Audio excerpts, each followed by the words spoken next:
Good morning, ladies and gentlemen. Ben Cominos here. Happy Thursday, June 25th, to everybody listening.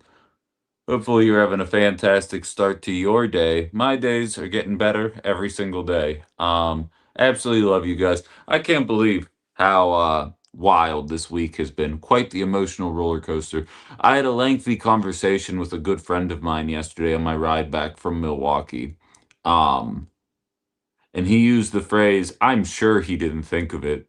No offense to that person, of course. He's a very bright guy, and I like him quite a bit. Good morning, gamer. Morning, Mickey. Morning, everybody showing up on all the streams here. He hit me with the line, "Pressure is privilege." Now, don't worry, MAGA. I know privilege sends you all into a tizzy anytime you hear that.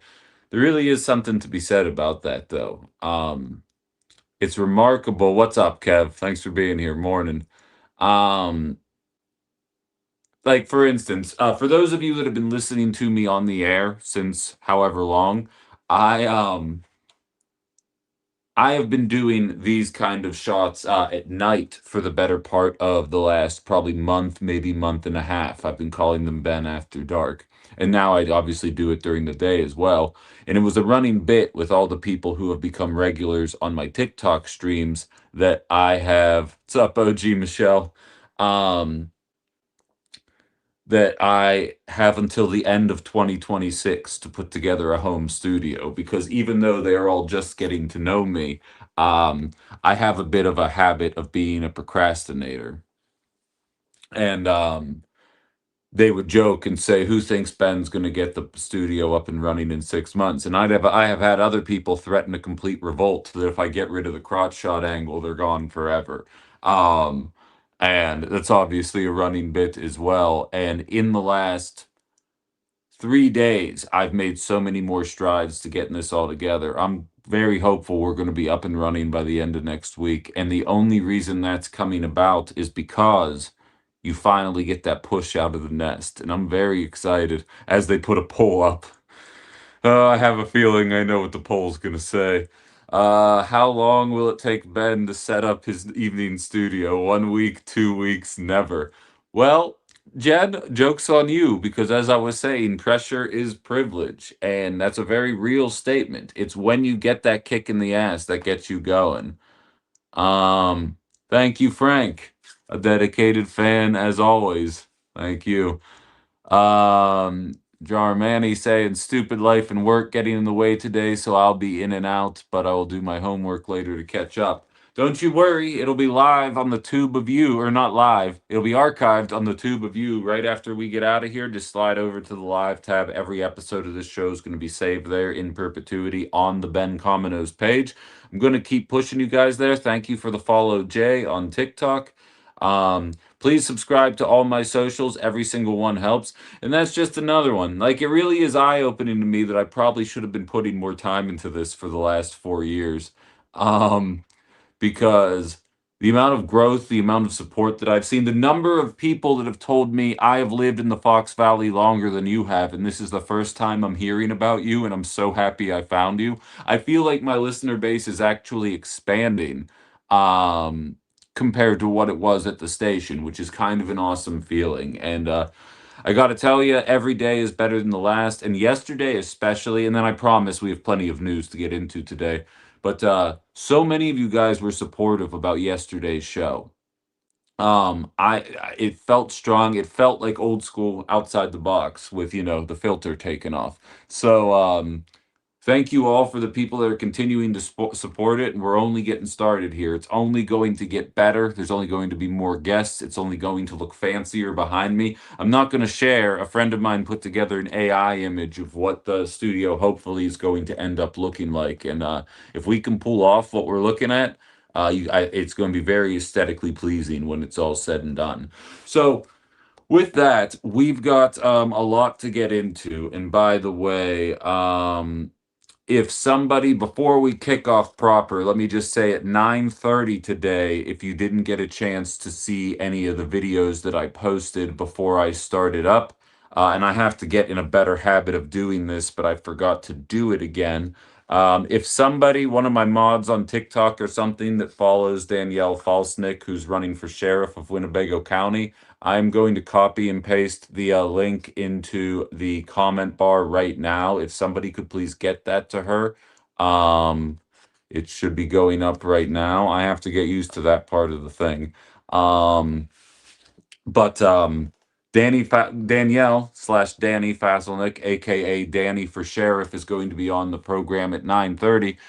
Full disclosure, I know her on a personal level. I had met her before she had announced her campaign to run, and I find the idea of her campaign to be a particularly fascinating one. Um,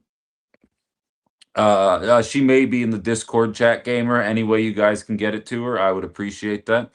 Um, She's running for sheriff from a mental health perspective as opposed to a law enforcement perspective, which caught my eye. And then obviously with her attitudes towards Flock, her attitudes towards ICE, of course it's going to pique my interest when I see things like that. So um I say all that to say that's starting at 9:30. She'll be on. If you can't catch that live, it will be available on the tube of you, as I have to call it, because TikTok is just a freaking worst. But so we'll handle that in about 24 minutes is when that's kicking off. But we've got plenty to get into here today as well, as I see more people trickling in as we get started here. All right, let me get my notes open and running here. I want to start in the world of housing, classic outside the box kind of world here. And thanks, Frank. I'd love to kick Ben in the keister for any reason at all, if it helps. Great. Yeah, absolutely. Susan, welcome to the party. Sorry again, as I keep saying every single show, I'm getting a new video software over the weekend that's going to allow all of you to be in the same chat. And then you'll all see what each other are posting so that I don't have to read the YouTube posts and the Facebook posts and the TikTok posts. You guys are all just going to kind of be all mishmashed into one thing, which I think is only going to help to expand the community even further, because something tells me a lot of you are probably going to end up getting along.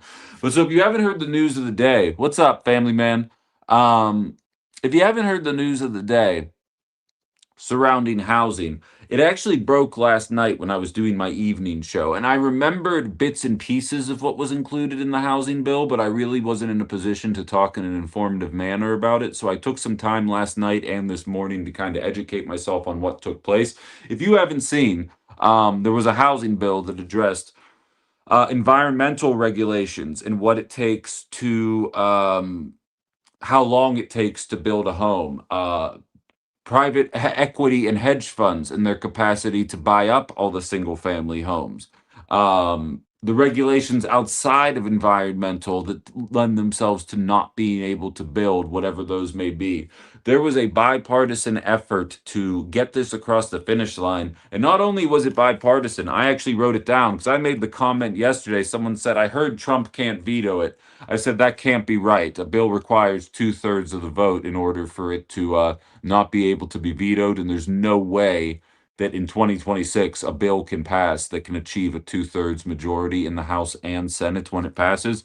Just for the metrics, 358 to 32 in the House and 85 to 5 in the Senate.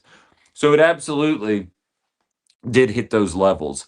And so they do have a veto proof majority. But what's incredibly interesting about all of it is Donald Trump decided not to sign it. Now, the rationale that he is giving as to why he's not going to sign it is because he said he's only going to sign that if the SAVE Act also passes, or the Save America Act, whichever bullshit bill he's trying to get across that is obviously being pushed out there in the name of limiting people's capacity to be able to vote. We all know the drill at this top point. I've talked about it ad nauseum. Your name has to match the name on the license. Not every, a lot of married women obviously don't have the same name that they had when they were born, the hiccups that come with that, people that change their names, so on and so forth. When you compare that to the fact that nobody can actually prove any of the election fraud that everybody keeps referencing, well, eventually you find yourself realizing that those bills are they're absolute objective horse crap. Moreover, there's no way for that to get across the finish line because you need 60 votes. This isn't a reconciliation bill. It's not something that you can pass from a financial standpoint. You can't do the trickle down economics thing where you get to the point where you only need 50 votes in order to get it across. You're going to need the 60, and it will be a cold day in hell when the Republican Party can find 8 people in the Democratic Party that are going to vote for that. So, short of actually voting for that, and Chad, I see you in the chat and backstage, I will get you on. Short of people voting for to get rid of the filibuster, the SAVE Act's never getting across the finish line. So Donald Trump says he's not signing the housing bill unless it also comes with the Save America Act. The Save America Act is never going to pass, so you might think that it's never going to get across the finish line. But because of those veto-proof majorities, a lot of people are implying that what we're watching take place is actually a more symbolic thing coming from Donald Trump than anything else. Because after 10 days, because it's on his desk, it's sitting on his desk, it has passed both chambers, it has gotten through the hard part at this point. And I see we've got, I don't know how to say that name, Arrow Owner. I think I know who you are. I said I got to start writing down who the people are next to their names. I'm starting to get a feel for all of this here. But, oh, Sharon, you put it at the end. Perfect. But yeah, you're right ahead of it. She says, I believe if the bill isn't signed within 10 days, it automatically becomes law and the Senate is going home before July 4th. Exactly. So it is symbolic. It's going to pass if Trump doesn't do anything in 10 days. He can't veto it because it's got more than 2/3 majority. So unless the GOP really is as spineless as a lot of us believe that they are, it's going to become law. Here's where I get confused by everything that took place, though, is this by and large isn't going to do a lot to address the cost of living crisis. It's going to limit the amount of homes that hedge funds and private equity can buy, but there are plenty of easily maneuverable loopholes that are in there. It's something like you have to have less than $150 million or something to that extent, and you can only own a certain number of homes. But anybody who follows any kind of economic news or tax law whatsoever knows that a lot of these companies create dozens of different shell companies, kind of operate within those parameters. It's not going to be able to do a lot short of an outright ban of a lot of these operations buying these homes until we can find a little bit more equity, trigger warning, MAGA, a little bit more equity in the housing situation here. Short of that, I really don't know how much more you're going to be able to do. Conversely, eliminating regulations, in my opinion, and I've said this thousands of times on the show, eliminating regulations to me is the Democratic version of trickle down economics. They tell you getting rid of these regulations is going to lower the price to be able to build the home, which it will. It tells you that it will speed up the ability to build the home, which it will, but it in no way mandates that you charge any less for the home. So much like how we have done trickle down economics 2 times in the last 10 years, and the only thing we have seen the price of all of our goods and conveniences do is go up over time. Eliminating the regulations kind of has the same impact. It sounds good on paper, it seems like it's going to ease, but much like trickle down, the question always was if if you cut the taxes for the wealthiest people in this country, of course it's going to trickle down on you. And it never does. The regulations are the same idea. Oh, if you speed up the ability to build and make it cheaper to build, of course it's going to be cheaper for us to buy. No, it's going to increase the back end profits, much like how businesses took advantage of COVID tariffs and the war in Iran to do the exact same thing to us there, despite the fact that they had their back end costs reduced. It's the same principles. So I am not sitting here pissed off that this bill did not get across the finish line. What I am telling you is that most people aren't going to talk to you about it this way. Most people, specifically on the GOP side and all the fake ass radio that still exists, will tell you that this is a good thing. You can even watch clips of Fox News. And starting next week, this is where I would play the clips of Fox News for you. But you can watch clips of people on Fox News straight up befuddled, confused, so perplexed as to why Donald Trump would not sign this bill. Because on paper, the way it's presented, the way people think about that bill, and when you hear hedge funds are going to be limited as to what they can do, oh, there's Uncle Donnie doing what we need him to do. And he passed on it in a time when GOP popularity has just absolutely cratered through the floor. At a time when you can feel the frustration and nervousness from the GOP that they really don't have anything to run on in the coming weeks as we approach November. Um, Hell, you can sense the nervousness in the Wisconsin GOP right now because as you're watching progressive candidates kind of take over the Democratic Party, if Hong ends up coming out of this primary, I have a feeling you're going to see a pretty difficult race coming up for the GOP. Hell, a friend of mine in Maine, Jen, sent me an article this morning. The Maine GOP, like Maine, Maine, the Maine GOP. Is currently has a hit piece out right now on Graham Plattner saying we have evidence that Graham Plattner used to get checked for STDs. Yeah, that's what any single man does if they don't want to be a jagoff. Like, it's not particularly confusing why that is. The fact that that's their hit piece, that's their smear piece, goes to show you how difficult it's going to be for the GOP going forward. Um, so when this housing bill comes across the table, when it says limit hedge funds and private equity buying homes, when it says knock down the regulations, speed up the building process, and I'm just picking a few things here, there comes a time where uh they need something to be able to point to. Like, oh, gas prices are back down. They're going back down to the level they were at before we started an illegal war and blew up a school. Like, okay, I realize like 30% of the country will probably get on board with that, but the rest of us are going to be like, I really don't think that's a positive to be running on. And here's what's funny. 45% of the GOP nationwide believes that Donald Trump is fulfilling his promises. Um,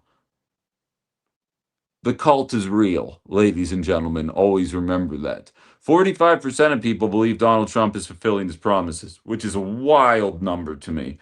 But the fact is, I don't believe that that poll is representative of the reality facing the American population. And when a slam dunk, again, just in messaging, I can't stress enough, a slam dunk just in messaging comes across your desk and you have a chance to bring that across the finish line, um, well, what are we doing here?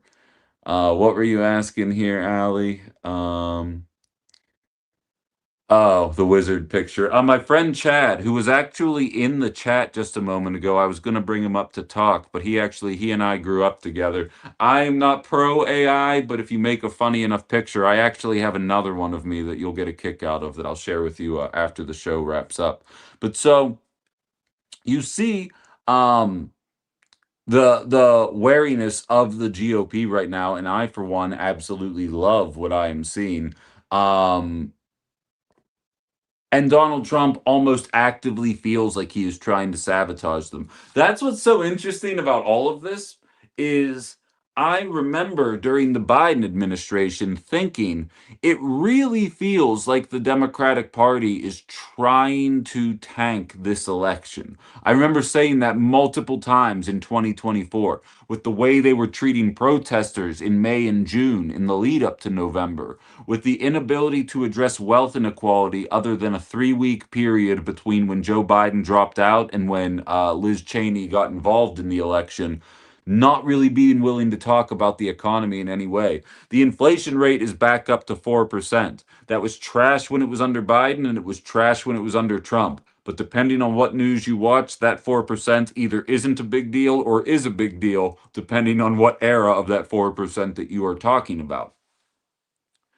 It felt like the Biden administration was intentionally trying to lose. Like, I felt that way the entire time. And now I feel that way about Donald Trump. And I know some of you that are very, very nervous about whether or not he's going to try to steal the 26 election slash 28 election. I do not count myself among that population. But the people who are nervous about that kind of stuff, um, They believe that that's why he's acting the way that he is. But if it does put your mind at ease, please remember that it's not like the Democrats were trying to win your vote. They didn't even let us do a primary. They acted like the economy was working just fine up until there was no more wiggle room for them to pretend that way, much like the GOP is doing right now.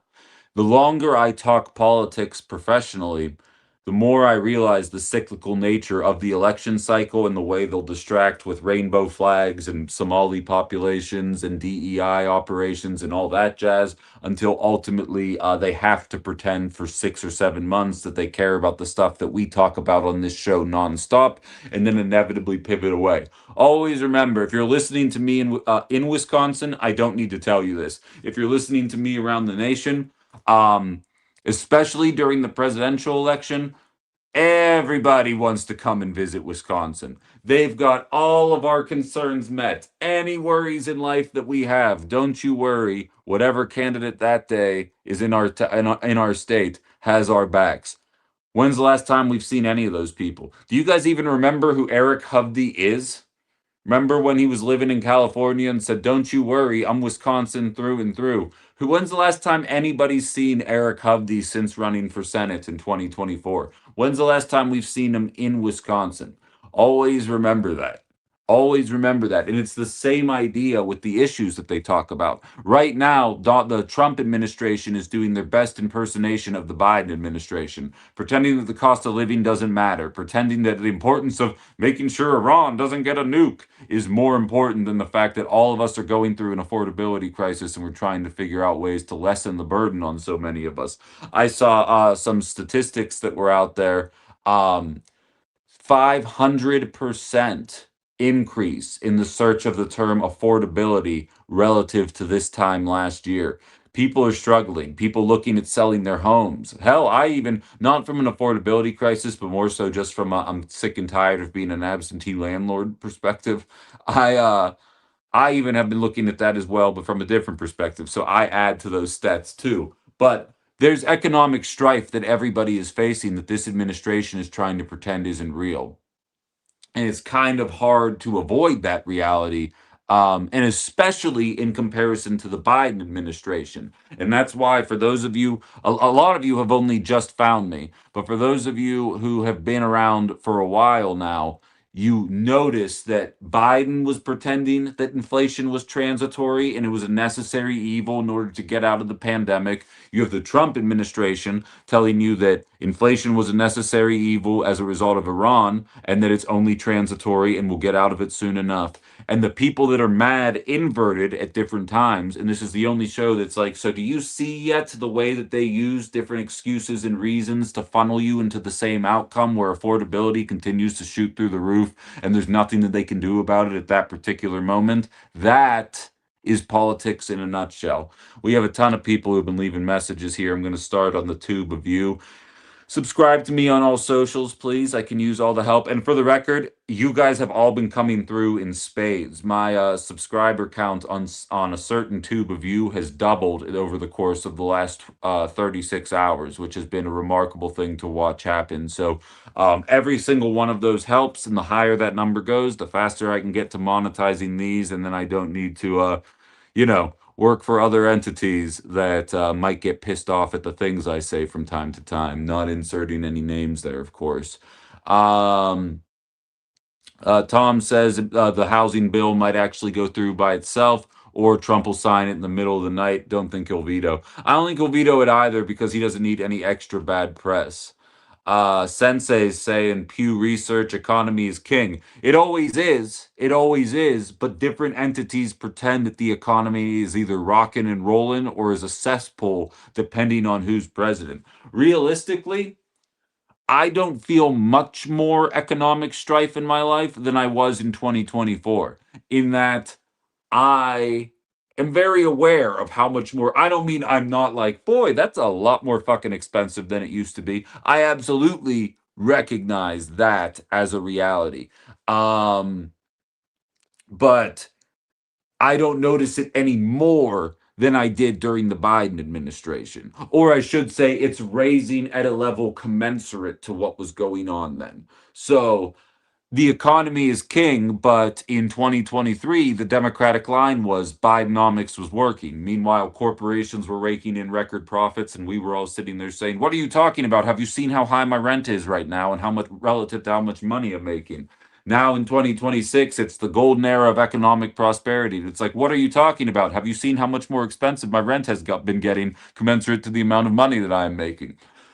The rhetoric stays the same. It's just the economy is what matters. And Democrats are super aware right now of how shitty the economy is. And MAGA's really going to pretend that, well, the economy is it's a little touch and go, but at least we catching them Mexicans, boys. And then it'll invert when inevitably GOP takes the absolute shellacking that they are ultimately going to end up taking in November. Um, it's going to end up there. Uh, Justin says the GOP's Christian values don't let them have consensual casual sex to even test for STDs. Probably why so many are busted for. Yeah, I'm not going to say the last part there, but yeah, no, you're not wrong. I mean, they're the Puritans, they're the Quakers, they're the Pilgrims of America. Always remember, America. They tell you in school, America was founded on religious freedom. Always remember the actual tradition of that religious freedom was that everybody in Europe was like, "Yo, we need to lighten up on some of this shit. I think we need to let some people have some fun in life. Otherwise, we're all just going to pop." And then there were a bunch of people like, "What? I'm sailing into the abyss." And then those are the people that started America. Always remember that. Susan says limiting private equity and hedge funds to 350 single family homes was a good start. Need more, Ben. Exactly. I couldn't agree with you more on that one there. Um, Juba says the Dem elites are panicking over the New York race, so watch them risk losing elections rather than pack money. Now that I wouldn't doubt, Juba. I'll be real with you. Uh, I've been seeing my Twitter feed has been inundated with incredibly angry liberals, and I don't want to tangent too far off of this because I know I have a guest coming up here shortly, but Brad Lander in New York won in the most heavily populated district for Jewish individuals. And by the way, Juba, you can still take part in this show. If you scroll up, you'll see a link and you can follow that link. I know you value your anonymity, but if you want to still have your voice on this show, there's a way for you to do that. I can explain it to you later in a private chat. But Brad Lander won in the most heavily populated district in New York in regards to the Jewish population. And my Twitter feed was inundated with blue MAGA liberals and conservatives telling the Jewish population of America, "Don't you worry. I realize you're scared and you feel like this country is filled with hate, but don't worry, we still have your back." And it's like, just to be clear, Brad Lander won in a fucking landslide in New York with predominantly Jewish people voting for him because even they are not buying into the rhetoric. So I think you're exactly right, Juba. I think Dems will risk losing. Danny, I see you're there. If you wouldn't mind, I posted a link on my YouTube page. That way I can have you on video on the YouTube channel. And we'll do that. Starting Monday, all of you guys will be able to see the video feed and when I have guests. But yeah, if you just scroll up in the chat, Danny, you'll see the link, and then it's very straightforward instructions from there. I'll see you backstage when you figure it out. Um, I'll have that all figured out so you guys can all see it. I know what software I need. I know how to make it work, and a good friend of mine sent me a step by step. So we are going to have to do. I realize a lot of you are used to listening to me on traditional radio anyway, so the fact that you're only getting audio really isn't going to be that much of a culture shock relative to what you're normally used to hearing and seeing. But we're just going to have to do it this jerry rig day for another 2 days, and we should, assuming I don't run into technical difficulties, which could absolutely happen if you've ever met me. Um, we should be up and running for Monday's show in that regards. Tom says, "Oh well, thank you, Jen. Best progressive talk show around. Thank you." Tom says, "I just hope after Dems sweep, they don't gaslight us for 2 years going into the next presidential and pretend that because Trump is prez, they can't do anything." Oh, they absolutely will. But see, to me, thanks, Fuck Muffins. Glad you're here. um, there's going to be some validity to that. Tom, I think how you should focus on this, the way I am viewing this, and I actually said this when I gave a speech to the 7th Congressional Dems. That speech is available on my YouTube page. Um, when Democrats achieve the majorities again, the last thing I want to see the Democrats do is keep trying to impeach Trump or impeach Headset or like do hearings about ICE. Don't get me wrong. Fuck ICE. Fuck Headset. Fuck Trump. I don't care about any of that. All right, great, Dani. Here's what I'm going to do. I'm going to resend the link right now, and I just need you to punch this link in. It's going to be in the chat right below you. You just got to punch this link in, and it's very straightforward how to get on from there. There you go. I don't want them to. I should have talked to you about this before you came on the air. I apologize. I'm still trying to develop a new workflow with the new show, so I apologize for the haphazard way in which this is kind of starting out here, but we'll get her on here momentarily. Um, I'm not with I'm not with any of those things. I'm not saying I don't want those people and those individuals to be held to account. But what I am saying is Democrats, once they have the House, every single day should be passing bills about housing affordability, about wealth inequality, about all of these different things. I see Jack Fisher saying, don't count your chickens before they hatch. Absolutely not. I hear that. Nose to the grindstone. You got to get there. But I got to be real. I'm reading tea leaves, and I always have joked that this show may as well be taking place in the future. As I see Dani get backstage here, we're going to be bringing her on in a moment.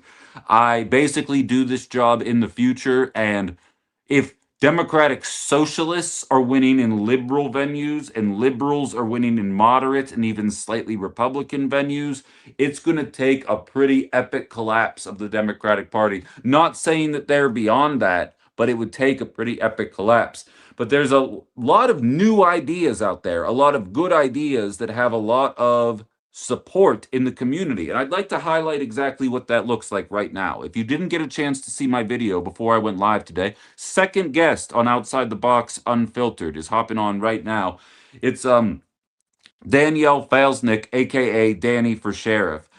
Full disclosure, I have known Dani since before she decided to run. I want to put all the cards on the table there.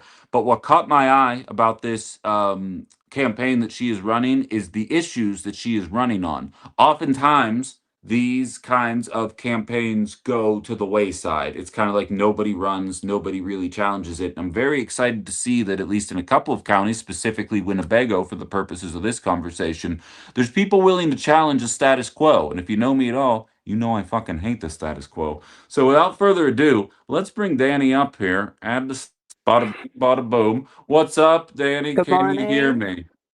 Yes, I Uh, can. all right, wonderful. How's the morning going for you? It's just getting started, but that's okay. It's good to be here. I'm glad the matriarchy exists because you and all my friends reminded me to be here, and here I am. I love that. I love that. I'm happy you carved out some time for us, and I have a feeling people are going to be interested in the way that you're approaching things. So let's start. I try and keep these kind of interviews as consistent as I possibly can, but it's going to, transition into conversational the further along we go. I'm just going to turn my volume up on you a little bit so the people on the TikTok can hear you. Um, let's start with the basics. What made you decide to get into this? I know obviously your background in mental health obviously facilitated that, but like what caused the jump? What got you interested in trying to make this happen? Well, I am part of Sister Jones Bookless Book Club, and we're a community organization group of just humans who uh, are trying to make an impact in our community and try to bring our community closer together. And this did start as part of our brainstorming efforts for how to get more involved in governmental practices. And so I decided I could, it kind of started off as a joke, in all honesty, where we were tossing ideas around and, wouldn't that be funny? Wouldn't that be great? Until we realized it had actually turned into a platform. Um, So me being me, I decided let's do the thing, right? And I think there's been a long history of people, women specifically, who feel that they aren't qualified enough or that they don't fit certain qualifications. Therefore, why even bother? And you know, at best, I want this campaign to be evidence that I think a lot more is possible than we realize, but I have some other good ideas too in terms of if I do win this thing, what that would actually look like, and we'll see where it goes, I guess. Yeah, it's very exciting. Now, what sticks out to me, well, quite a few things stick out to me. So let's start high level and then kind of dive in deep to actual policy changes that you would like to see enacted. And I took a couple notes here as well. Don't need notes for the first one, though. When people hear sheriff, they hear law enforcement. They Yeah. hear cops. They Yep. hear background in one of those kind of industries there. You bring a different perspective. You bring a mental health perspective. And actually, I am going to check my notes here really quickly. You have on your campaign page the 6 core principles for trauma informed care and how Mhm. you're kind of going to apply those to this role were you to win. Why do you think that a background in mental health uniquely positions you for the position, and how would those principles impact the way you would approach the position? Well, when we look at any major incident that occurs between law enforcement and the community that they serve, I would wager 99% of the time, those incidents involve at least one, if not both parties, having a dysregulated nervous system. So when we look at a trauma informed care approach, we're not just targeting the officers, we're not just targeting the community members. We look at it from an entire systems perspective. So trauma informed care begins with things as simple as what does the parking lot look like of the sheriff's department? What does the signage in the lobby look like at the sheriff's department? To Are deputies getting time off to take care of their health, to take care of their family members? Are they, being compensated fairly? And are they getting the training that they need to learn how to regulate, to question their own biases in the field, and to learn more about kind of what it is that they're actually seeing? Because I think the perspective for many current law enforcement agencies is that it's the bad guys out there and it's us here.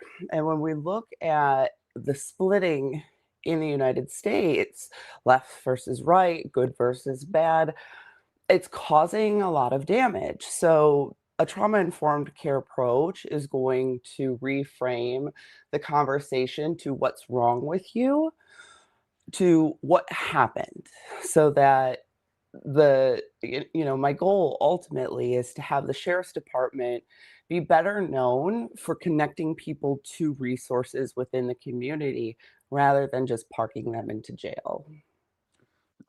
This sounds like nonsense. Haven't you heard empathy's a weakness? Nice. I haven't seen that. I haven't seen the numbers actually come out well on that long term. So Yeah, I'd have to agree with you. You've got a lot of people in my TikTok chat saying they think this approach could save hundreds of lives. Empathy is such a great approach. A lot of people kind of looking at this through a positive lens here. I think you bring up a lot of good ideas. Those of you just joining us on TikTok, we're speaking with Dani Falesnik, running for sheriff in Winnebago County here. Um, all right, let's get to the nitty gritty. You and I actually crossed paths on Tuesday.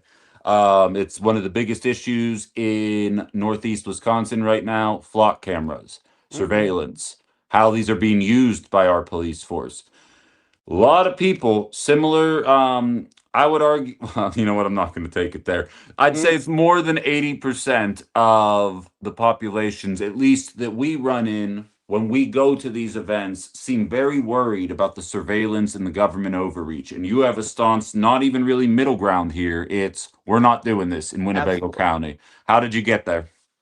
Well, I believe in the Constitution, and if I'm elected as the head peace officer of Winnebago County, my job is literally to protect constitutional rights of the residents of the county that I serve. And while I've heard the arguments of, well, if it's a camera on a public street, blah, blah, blah, that's also called stalking, right? People can be on a public street and have a single individual follow them around. So why is it less scary when it's a multi-billion-dollar company who's also funded by Peter Thiel? Like, that's scary. So it's and I think the other part, and this was very evident on Tuesday, not even the flock representative understands the technology that they're using. I would wager I have a slightly better grasp on the tech that they're using than the actual representative did. And I think if they really knew what those cameras were capable of and how they could potentially be used for nefarious purposes, everybody, that number would go from 80 to 100% of the people would want them down. Yeah, I think you're right. Actually, it's funny you say that. As you said that, I saw the number 100% come up and say Mhm, 100% down with Flock. mhm. We have a little bit of user interaction. Well, we have a ton of user interaction, but specifically for you here, Susan, who's actually listening in California, asks what your forensic experience within the community is. Medicaid is already paying to connect people with TIC. Do you have any thoughts on that? Yeah. So in Wisconsin, we have a program called Comprehensive Community Services. And that is a program that while I was in Shawano County, I actually did a lot of work getting that up and running off the ground. So in those types of trauma informed care programs or wraparound programs, um, essentially, rather than relying on a therapist or social worker to kind of help with needs, what the wraparound approach does is it gathers people within your life so that you have natural supports, your mom, your dad, your mailman, the bus driver, whoever, in addition to paid supports. So that's where Medicaid pays for those paid supports as a temporary service till that person can kind of get their feet back on the ground, either in recovery from mental health or substance abuse. And then eventually the goal is to pull the paid services out. So the mental health professionals and the social workers over time, right? Because as a therapist, my job is 100% to put myself out of work every day, right? Meaning it probably won't happen, but that's the goal, is to not create a more diseased society. And that's easily kind of flipped into the peace enforcement officer positions, where if our goal really is to keep jail numbers down, then it would behoove us to engage in a system that is specifically designed to keep people out of institutions, out of higher levels of care, and begin thriving and finding purpose within their community. She thanks you for the answer. Wraparound supports are effective. Common Roots Rising says, thanks for sharing a nervous system, regular informed care approach to sheriff's office.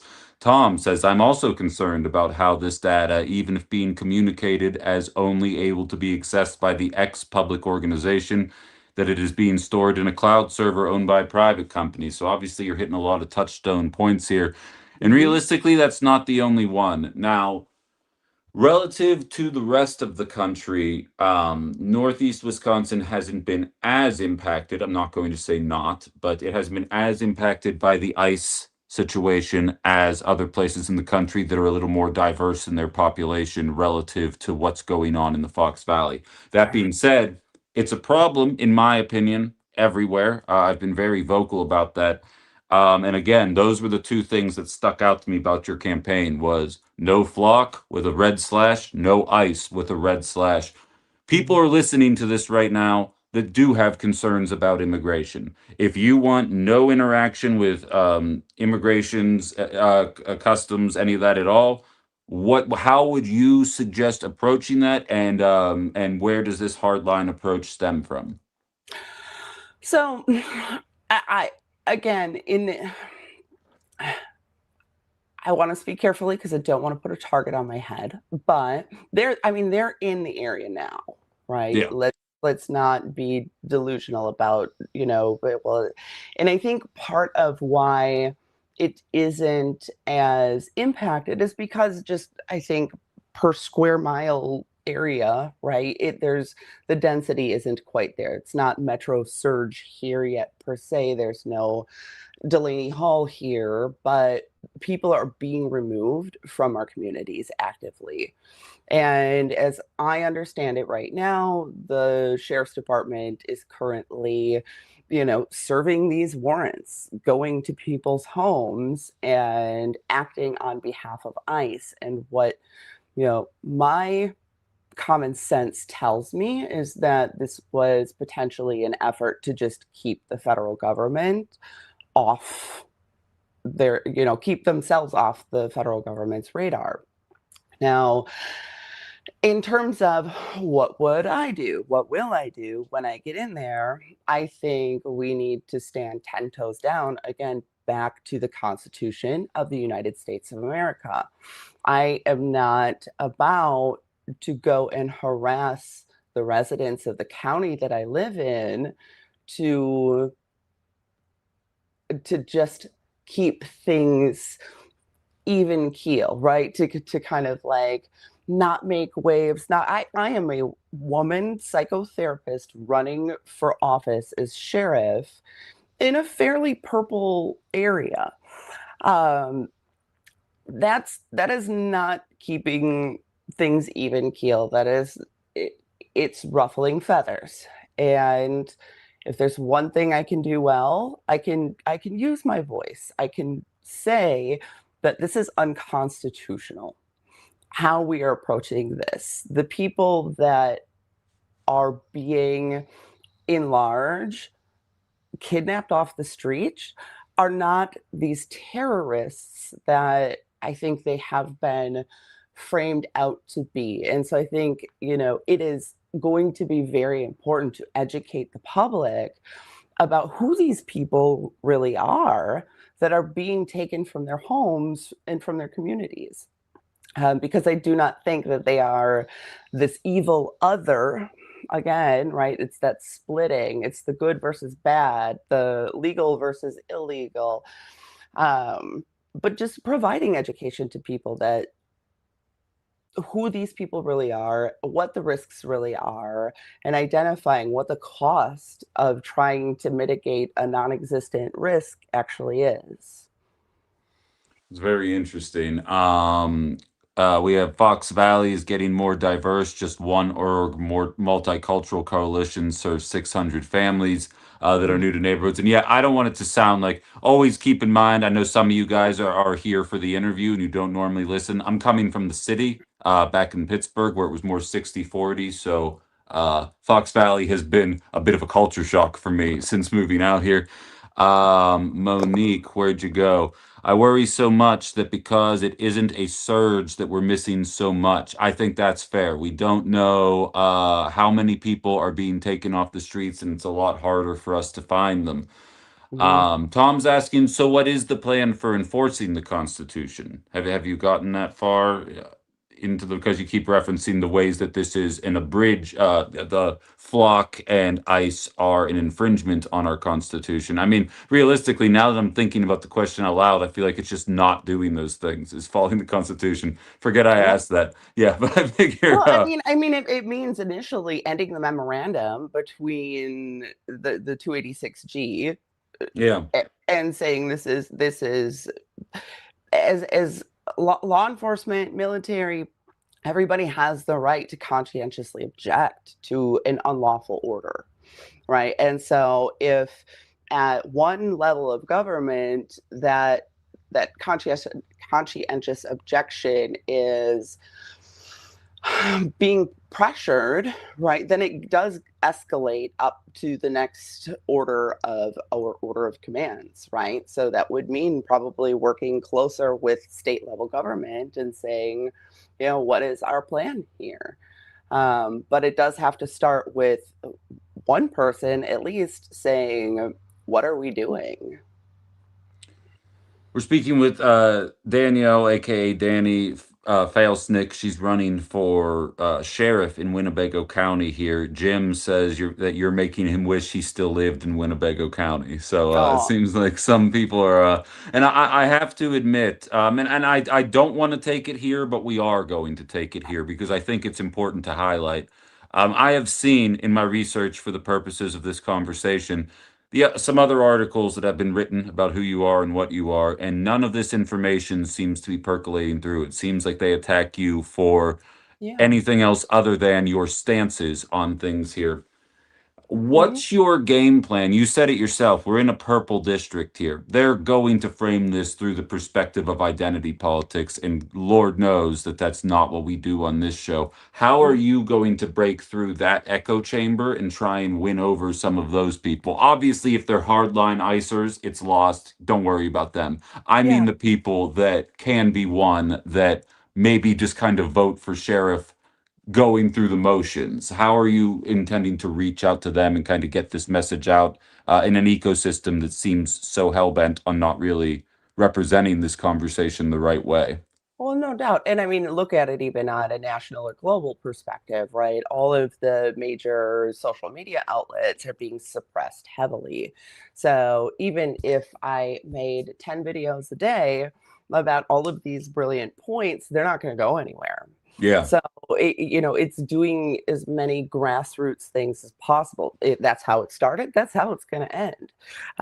So it's coming on the show with you. It's talking to Common Roots Rising. It's talking to just different organizations who, if they agree with what I am attempting to do or what I have to say, they can tell their friends. And, we're always looking for different platforms to be on, different ways to engage with the community. So if people are ever interested, they can always go to my site, daniforsheriff.com, and send me a contact form. If you want to volunteer, go ahead, jump in there. I can add you to mailing list. If anybody else wants to interview, that's the place to reach out to me and help get my message out, because I am not going to waste my breath arguing about whether or not I have a penis. That's all. I get it. I get it's obscene. You know what's crazy is I've been doing this show since Democrats had a trifecta, and the same people who bitched about Democrats and identity politics and not talking about real issues now Yeah. don't want to talk about real issues, which absolutely blows my mind. Tom's asking if you have yard signs. We need funding at this point. So, if anybody is interested in donating, we are working on getting some yard signs, but yeah, everything costs something, I think. Right now, we're just kind of in the midst of figuring that out.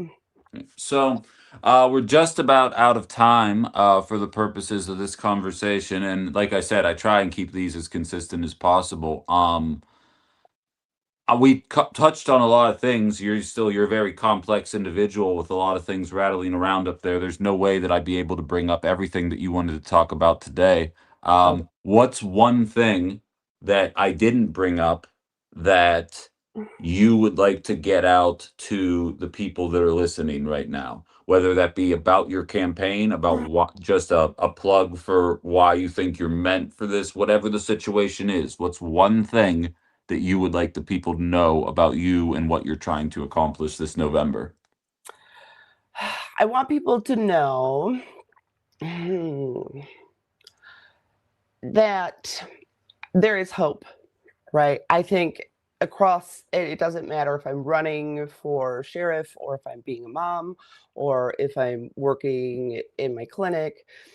My goal is to always teach people how to take a moment pause, go outside, touch some grass, take a deep breath, and realize that not everything is going to necessarily be all doom and gloom. That positive things can happen, that we can find ways to put systems into place to grow and, I guess, help our community and our neighbors, right? I think I'm definitely not as evidenced by campaign finances, right? Like, I am not a rich person. I am not funded by a mega organization, not the Dems, not the Republicans. I am just a normal-ish person out here trying to make a difference for the people who live by me, and those people are important. Um, yeah. Yeah, I think that's a great answer. No one would ever accuse me of being good at this job, and I realized I forgot to ask you one other thing. So if you don't Yeah. mind, I'm going, even though that was a great way to end the conversation, I think this is important as well because there is a fiscal element to your job too. And you reminded me when you said you're not Democratic, you're not Republican, and that's why it's appreciative that you brought that up there.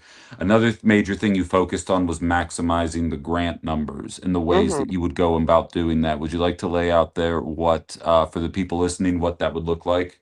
Yeah, just for time's sake, I'll try to keep it real brief. But I mean, it's kind of a no-brainer. In order to obtain grants, you have to be able to write grants. In order to write grants, you have to be able to write. And I'm a wordy person, so I'm pretty good at it. I've had to work with grants in the past. I have a lot of people on my team who have also got a lot of experience with it. Essentially, it is, hey, let's try something different. We'll try something different if you give us money to do that. And those different things are those trauma informed care principles that I had been talking about earlier. And what that will do is start alleviating the tax burden that's being put on the taxpayers of Winnebago County. So, uh, yeah, that's a big piece of it. Because if I can get $250,000 or $500,000 per grant, why would I not?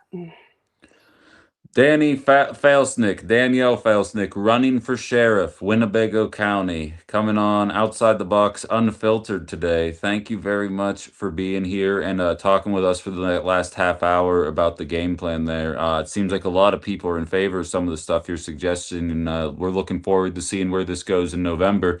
And just know, I mean, hell if I know what's going to happen at the end, but I think what you're doing right now is probably going to inspire a lot of people, regardless of what happens. How quickly you've put this together and built up some support to just kind of challenge a status quo that seems unchallengeable sometimes. I look forward to seeing what this leads to, regardless of the outcome of the race. Me too. Thank you, Ben, for having me. I appreciate the time. Yeah, you take it easy. All right, Excuse me Toodles. now as I awkwardly push buttons until there we All go. right. Take it easy. Yeah. All right, so that's that there. Now, everybody who's in the chat, I welcome you and your opinions on the matter. I liked a lot of what I heard there. It's definitely a different approach. Um, um, what do you think about that? I'm going to repost the link in the YouTube chat for anybody in the audience who might want to voice their opinion. Whether you liked or didn't like what you heard, all opinions are welcome on this show. It's still outside the box, god damn it. Same thing goes for on TikTok as well. All you got to do is request to jump on and I'll see you right there. So if anybody wants to have their opinions heard on Dani Falesnik and her effort to become sheriff of Winnebago County and everything you just heard there, please please do not hesitate to ask to jump on. I, however, am going to pivot otherwise outside of just saying, needless to say, I am in favor of a lot of what I heard there surrounding Flock and Ice. I've been fairly vocal about my opinions on both matters. Hell, outside the box almost stopped being a thing back in January because I couldn't keep my mouth shut about how vicious Ice actually was. Lord knows that I have my personal opinions on the matter here because I don't like Flock, I don't like Ice, and I know that the other candidate for sheriff is pro both of those. So I know the route that I'm going to take already. I think a lot of her answers make a lot of sense.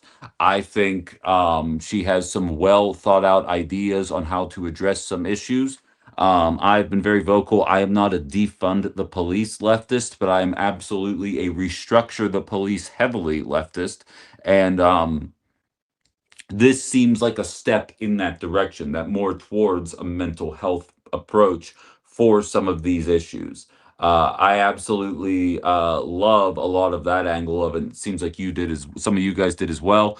Got some messages here. By the way, I hope Katie's still in the chat, but Katie was the Fuck Muffins account, and she realized that her name was still the same thing it was from middle school. And like, I'm in the middle of trying to interview Dani, and I see her come in and be like, I didn't realize I didn't change it. And now she just has like a normal ass name, and I almost died.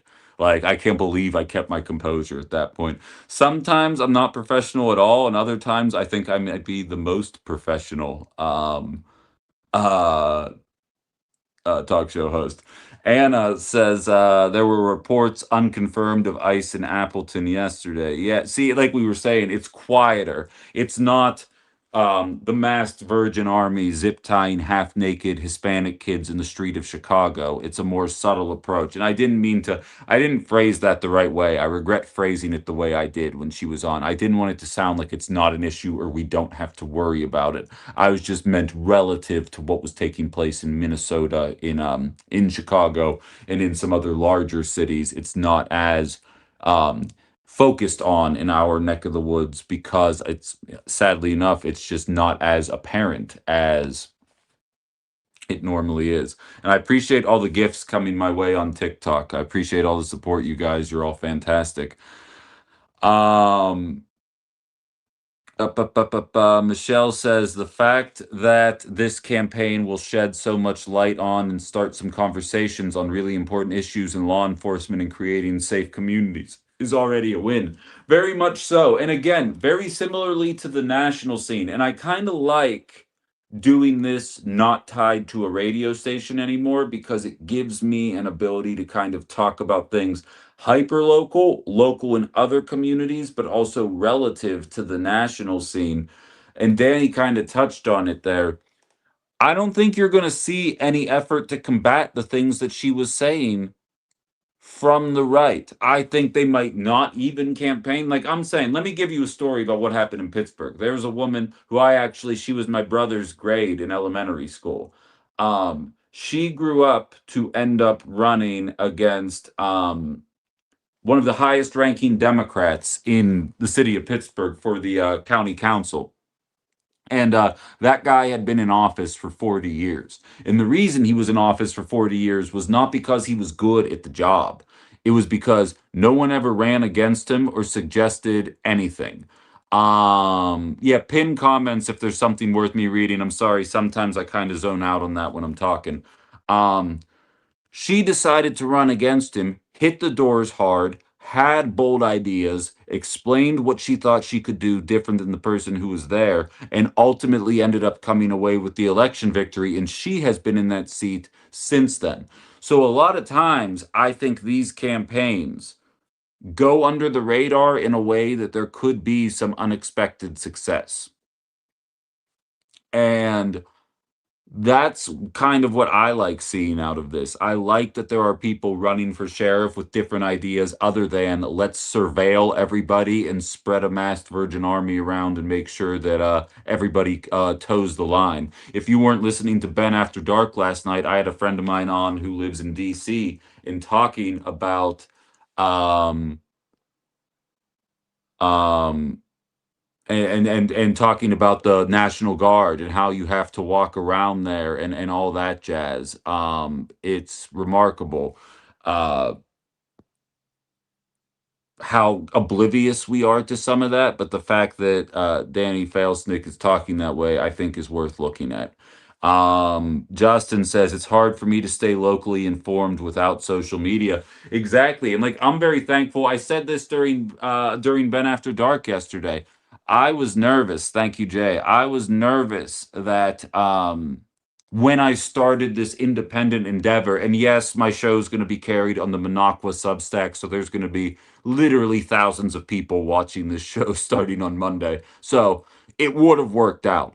But I also intend to eventually be able to finance myself completely on my own through donations as well as the revenues that I can generate from these streams. And I was nervous in the world of the algorithm that you guys wouldn't be able to find me. And we have been topping out over 200 people across all of my social media streams every day, and it puts a lot of hope that I think we really are going to be able to grow this. And so your point is well taken, Justin, that social media is basically how we stay informed about local news at this point. I mean, not to throw shade, but I was at the flock camera thing unpaid on Tuesday. I can tell you a certain news operation that didn't have any kind of representation there. Maybe some sound was pulled and it was put in the top of an hour newscast, but I promise you there was no meaningful conversation about what is going on in the town of Neenah. That's what's happening here. So we're kind of dependent on the algorithms, and we're dependent on people focusing on the right stories. And yes, I am on a surveillance kick right now. I've been shitting on data centers quite a bit the last couple weeks, and now I've been on a bit of a flock kick. um it's wild. um but I hear that. Sorry, I'm just scrolling through. I don't want to. I unfortunately did not get to go to Greenville yesterday. I had to drive down to Milwaukee, and I'll be real, guys. Partially just to stay busy, and partially because I just have so much shit to do in preparation of making this look official and kind of getting my ducks in a row. And I have a team of people that, not paid, that just believe in what I'm doing and support me, that have kind of had my back throughout this, and I don't want to slack and let them down. So like, I'm doing as much as I can, and I'm trying to go to as many community events as I can. And once outside the box unfiltered settles in, and we kind of really get things rolling in a way that I'm comfortable with the way things are operating, I'll be at events like that all the time. I'm going to be all over town, honestly, much more so than I was when I had a full time job doing this. Now I don't have to edit audio, I don't have to cut promos. You're going to see me on social media more. You're going to see more posts. You're going to see more of this. And I'm going to do my damnedest as a one man operation to fill in some of these local news holes that it seems like entire organizations tend to let go by the wayside. So, yeah. Yvette, I see you asking if I heard anything about SpaceX losing a crap ton of money. I have a theory about that. I see you think it was a pump and dump scam. I think it's that the concept of Elon Musk becoming a what do you call it? Becoming a trillionaire was so unpopular with so many groups of people, even on the right, that they no longer wanted to present him as a trillionaire. So, like, all the headlines are Elon Musk no longer a trillionaire. And I think it's because there was so much negative attitude. Um, Katie says, I'm so glad I didn't hear. No, Katie, I'm so glad you found this place. I hope you keep coming back and listening. The fact that that's your sense of humor, that's why the show's called Unfiltered, is I cuss all the time. And up until 3 days ago, I wasn't even allowed to say fuck on my own personal social media. So I have completely embraced that I can swear now. And the fact that your name on YouTube was Fuck Muffins, I almost prefer you'd change it back. I fell way behind on all of this. Adam just said you're gonna run for office. Please, dog, dude. Eventually, maybe. Um, Remember that data centers and Flock are related, Ben. Absolutely. That's kind of why I brought it up. I've been on a Flock camera kick. I've been on a data center kick. I've been on a Palantir kick. I've been on a Peter Thiel kick, all because um I think it's very important. And I recognize I still am much more pro affordability, but as the cliche saying goes, we can walk and chew gum at the same time. And the fact that there is a sheriff candidate, because the sheriff isn't really going to do much by and large surrounding affordability. It just doesn't work that way. You only have so much capacity to do anything. What a sheriff can do is stop the flock bullshit. It can stop, excuse me, ICE from acting like jags. And there will be people complaining And if this campaign kind of sneaks through, because keep in mind, assuming Francesca Hong comes out, realistically, there's a handful of good candidates, but the obvious buzz is surrounding her. There's going to be a top ticket effect in November. I think the Wisconsin GOP's worst nightmare is Hong coming out of the primary. And if she gets on there, there's going to be a top down effect. And if the GOP, well, technically, there's no affiliation, I guess, with the sheriff's race, but we all know, if the GOP candidate for sheriff doesn't take this seriously and gets blindsided, mixed with a Francesca Hong effect, I think we all might be surprised. And then when the ICE contract cancels, there will be a bunch of what about the Mexicans? And then it'll kind of kick back into that gear. But there's a chance you can sneak by and actually do some real good things for a couple years. It's all connected. Intersectionality, if you will, Anna. Um, and Robin, I saw you reaching out. Yeah, I did get. I'm no longer with WHBY, but the show's still going to be on 5 days a week. I'm doing my thing. What's up, Blaine? Thanks for finding me. Tell your friends. Yep, Monday through Friday, same hours. Might be moving the show 7 to 9 once I get my bearings. I'm going to poll the audience one day and see if you prefer if I did earlier in the day or if you just want me to stick with the standard hours. I mean, either way, we're going to cannibalize all the ratings for the radio stations. That's all I care about. I want everyone to know that people are coming here because it looks like I got like 80% of the kids in the divorce. Um, yeah, Katie says, insert the Charlie Day meme here. Exactly, but she means that in a sincere way. Um, and I'm right there with you. What we got here? Ba-ba-ba-bo. You know, there's a lot of people saying 7 to 9 for the hours. I'll kick that around. I want to keep it 9 to 11 at least in the short term because this is when people are used to finding me, and I want to make sure that Blaine just figured it out today. You know what I mean? I feel like I've typed it 8,000 times on social media. I feel like I'm being obnoxious about it, and the fact that people are only still just finding me means I should probably keep doing it. And subscribe on all the channels, please. Jim says, let's not forget they've been collecting data from us, the people, for decades. They have just gotten so much better at it. Absolutely. Absolutely. Tom's asking for a 4 hour show. What's funny, Tom, is I do a show called Ben After Dark from 7 to 8 p.m. and it typically goes until about 8:30 because I just don't shut the fuck up when I'm doing a show. Um, so if you want more content, I will say the nighttime content is significantly more laid back. Like I probably spent 20 minutes yesterday holding my Little Caesars pizza up to the screen and telling all the Wisconsinites that your pizza sucks here. But so there is another program after I kind of recharge my batteries, go throughout the day. So please consider that if you're looking for more Ben Comino's content. But please do not expect it to be as polished as what this show is. And Brambo, I saw that too. So Brambo's saying, I saw Pokemon Go data was used to train drones to fly by sight versus GPS.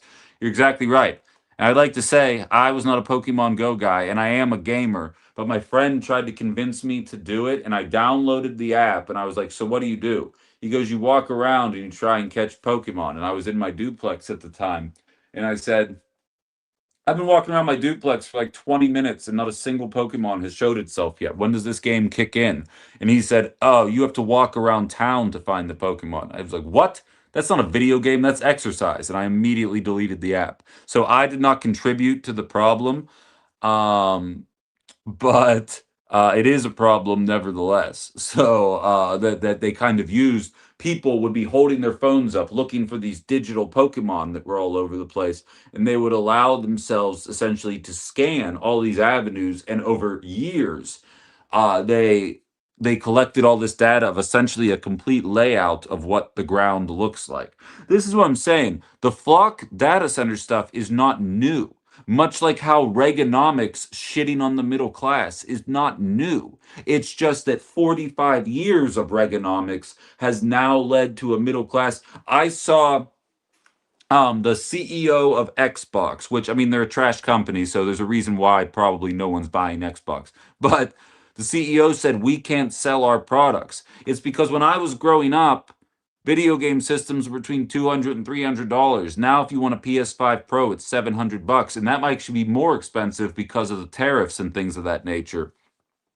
And she's saying we can't find people to buy it. It's because 45 years of Reaganomics and wage suppression has ultimately resulted in people not being able to buy the goods because, as a result of Reaganomics and unlimited record profits, companies keep increasing the price of things. Our wages aren't keeping up. So people stop buying the stuff, and then they say we're going to have an economic crisis. Because always remember, an economic crisis is only constituted when a company is struggling. When tens of millions of Americans are struggling, that's tens of millions of individual failures. But when a company is struggling, or 5 of those 7 companies that are still remaining are struggling, well, that's when a real issue comes about.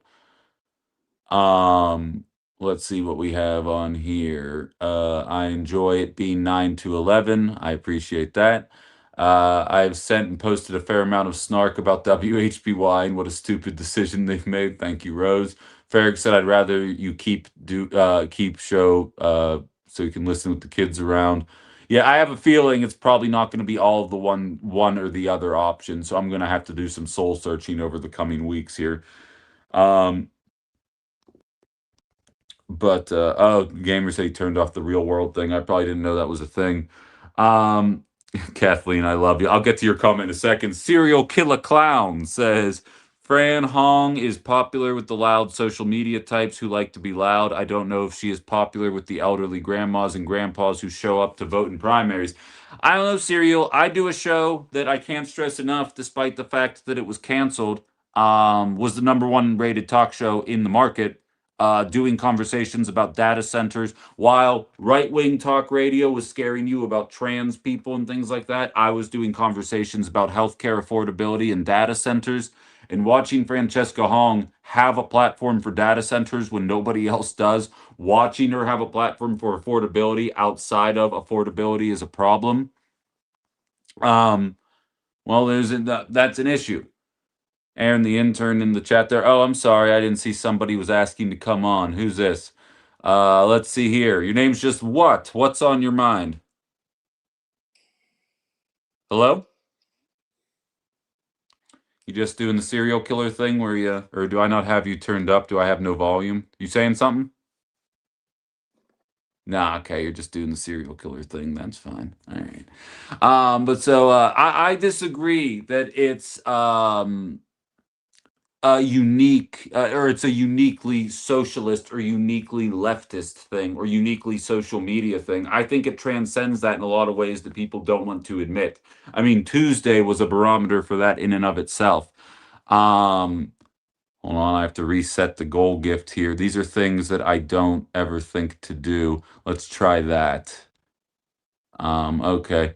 These are ways to, if you guys, again, I hate doing this. I'm not financially destitute in any way. I literally have a gig starting up on Monday that's going to pay me, at least in the interim, as much as I was making at Woodward. So, like, anybody who's worried about me financially, if you want to support me as I open my Patreon and start to make more moves here, I love you for that. But please never feel obligated. I always feel weird even asking for that kind of shit. But the fact that you guys are willing to on TikTok, and I've seen Susan ask several times and a handful of others on YouTube, I appreciate that very much. And I will get that up and running. And anyone that wants to jump on board, I would absolutely welcome.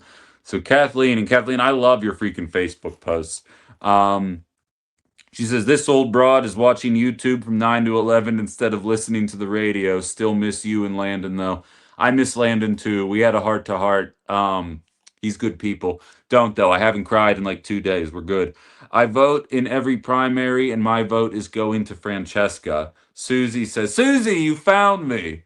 You told me you don't do the online thing." That was actually the most sad I've been with any user interaction. She says, "Grandmas, I will always lean left." Um, yeah, and Susan says she also wants merch, and I am going to get merch going as well. We have a couple of ideas, me and the people who kind of keep me are keeping me motivated here. We have a couple ideas for merch there. Thank you, Robin. Jeremiah says 7 to 9 would be horrible for me to try to play along while I work. 9 to 11, okay. Katie says older people in my family keep more informed than I do on social media. Really? How? Out of curiosity. And Jim says Fran Hong is keeping this grandpa engaged. Again, I my second outside the box unfiltered episode was talking about Missy Hughes dropping out and immediately throwing their weight behind Sarah Rodriguez. I don't buy the idea that leftist politics can't win everywhere because leftist politics are inherently MAGA's whole thing. MAGA literally stands for Make America Great Again, meaning that they believe America used to be great, sucks now, but has the capacity to be great again. Now, you and I both know that there is an element of sexism, racism, and homophobia boiled into that statement as much as they don't want to admit it. But also, there's a lot of validity to that as well because Reagan fucked everything up.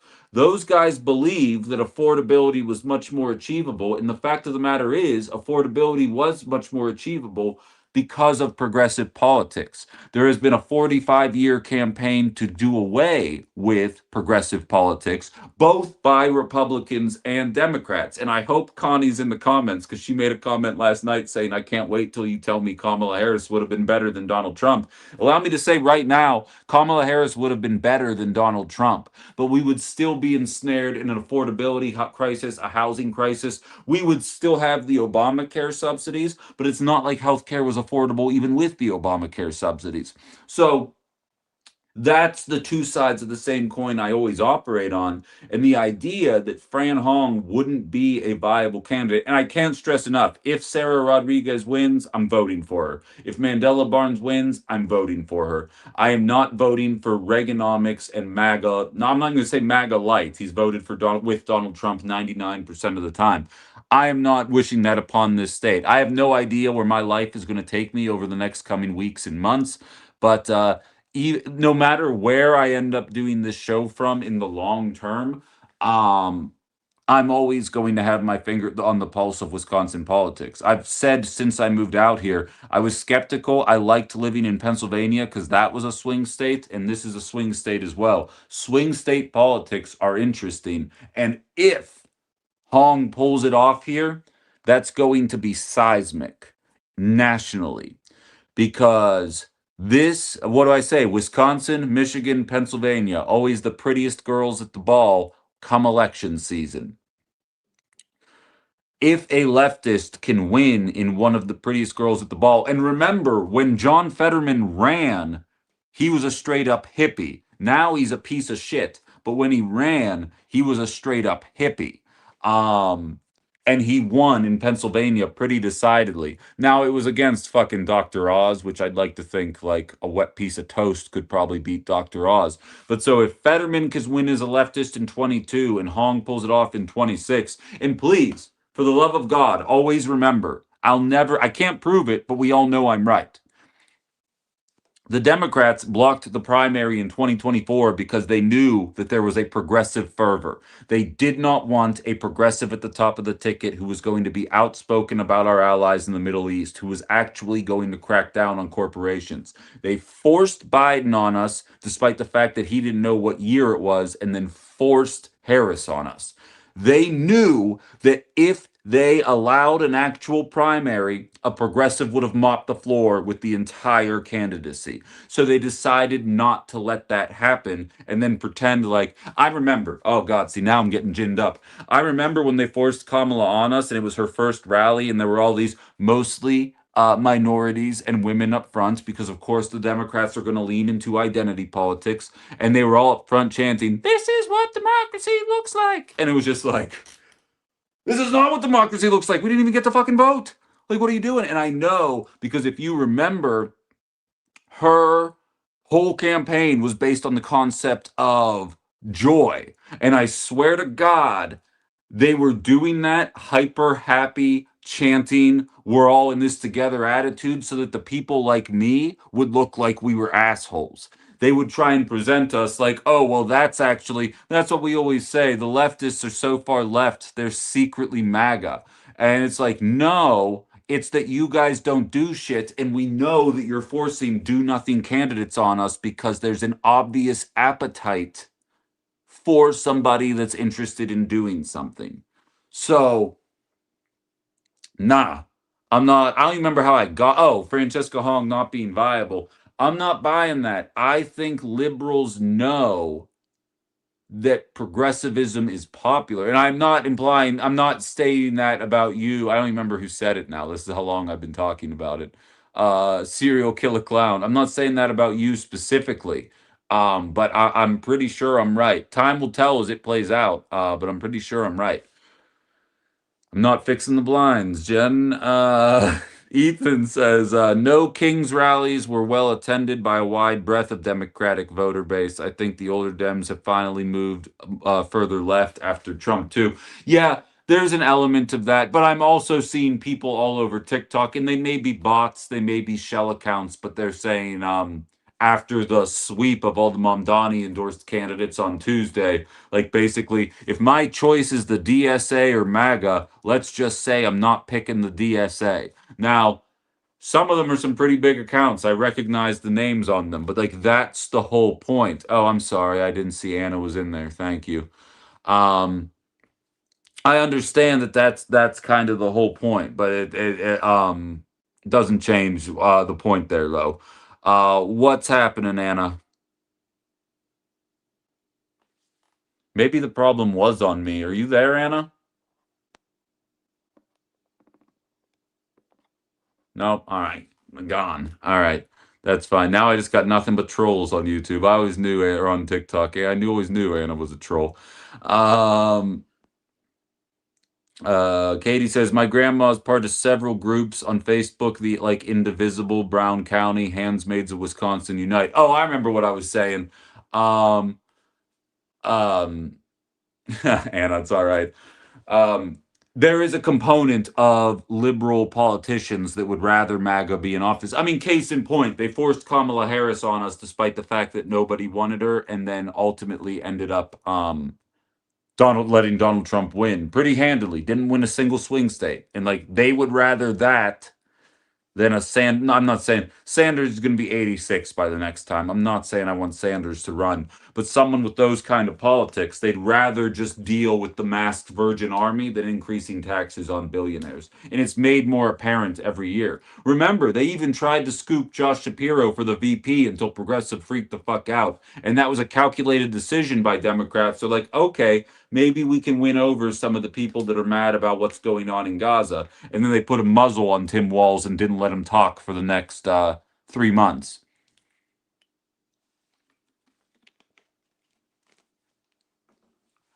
It all adds up very quickly. Susan says millennial fire. Um, Hong still hasn't addressed her past comment about abolishing police. That's a big sticking point. You can't not have police. Here's the thing, though, Justin, and I know, like, I appreciate you bringing that up. And I wish I had the comment in front of me because I feel like there's a lot of consternation around that. So let me start with my own experience. No, I moved to the Fox Valley in August of 22. In November of 22, I really didn't know anybody still. I was just really getting acclimated at that point. I remember it like it was yesterday. It was the Sunday before Thanksgiving. The Steelers were playing the Chargers on Sunday Night Football. And I had come out of the bathroom, and let's just say I wasn't in the bathroom. I was in there because there's a fan. Let's just say I didn't come out of the bathroom sound of mind. And when I came out of the bathroom, the door, my front door to my apartment, was being shook off the hinges, banged on with somebody screaming, "Let me the fuck in." And I immediately called the police.